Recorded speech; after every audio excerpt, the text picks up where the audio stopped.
अनेक लोक मला प्रश्न विचारतात की सर आम्ही SIP सुरू तर करू, पण SIP सुरू केल्यानंतर हे SIP वाले लोक आमचे पैसे घेऊन जर पळून गेले तर काय करायचं? मित्रांनो, असा प्रश्न मनात येणं अगदी साहजिक आहे. त्यात काहीही चूक नाही. कारण आपल्या देशात दररोज कित्येक आर्थिक फसवणुकीचे प्रकार घडत असतात आणि कष्टाने कमवलेला पैसा असा आपल्या डोळ्यासमोर नाहीसा होताना बघणं कोणाला बरं आवडणार आहे?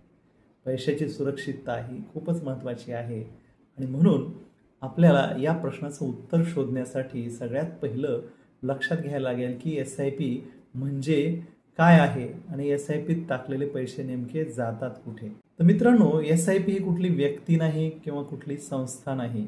SIP ही एक पैसे वाचवून त्याची वाढ करण्याची पद्धत आहे. सिस्टमॅटिक इन्व्हेस्टमेंट प्लॅन असं त्याला आपण इंग्लिशमध्ये म्हणतो. मग अशा प्रकारे जेव्हा तुम्ही गुंतवणूक करता तेव्हा ते पैसे कुठल्या व्यक्तीच्या एजंटच्या खात्यात न जाता ते एखाद्या विशिष्ट कंपनीच्या अधिकृत खात्यात जातात. ज्या खात्यावरती सरकारी संस्था जिचं नाव सेबी आहे, हिचं नियमन असतं, तिचं नियंत्रण असतं आणि त्यामुळं ते पैसे तसं पाहिलं तर सुरक्षित असतात. आणि तिथंही हे पैसे काही त्या कंपनीच्या खात्यामध्ये पडून राहत नाहीत.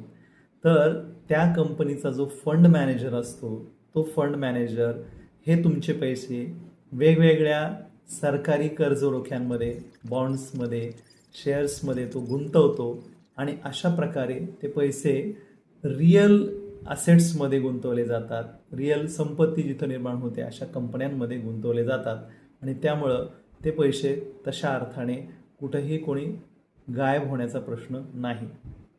मग तुमच्या मनात त्याच्या पुढचा प्रश्न निर्माण होईल, ही कंपनीच बंद पडली तर काय करायचं?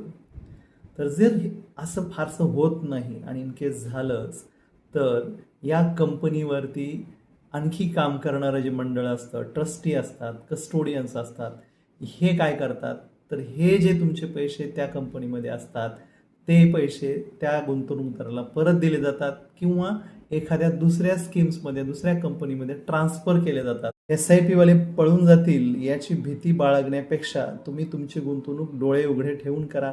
कुणाच्या हातात पैसे देऊ नका. बँकेच्या माध्यमातून तुमचे सगळे ट्रान्झॅक्शन्स करा. सेबी नोंदणीकृत एखादी संस्था आहे, प्लॅटफॉर्म आहे, त्याच्या माध्यमातूनच तुमचे पैसे गुंतवा. या ठिकाणी SIP मध्ये पैसे बुडण्याची शक्यता नाही, परंतु SIP मध्ये जोखीम आहे एका गोष्टीची आणि ते म्हणजे त्या ठिकाणी बाजारातील पडझड असेल. तुमच्या मनात असेच आणखी काही प्रश्न असतील तर जरूर मला विचारा. तुमच्या प्रश्नाची उत्तर द्यायला मला नक्की आवडेल.